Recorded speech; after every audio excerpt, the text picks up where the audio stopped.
Ask Muslims, why do women cover their hair? And maybe 1 out of 99 gives the right answer. Now, if Muslims don't know why women wear this scarf, how do we expect non-Muslims to understand?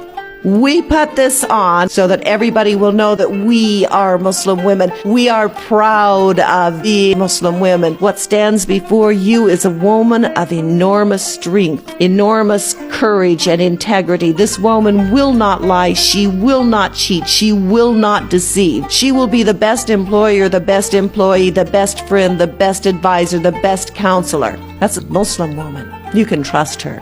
And it's a warning.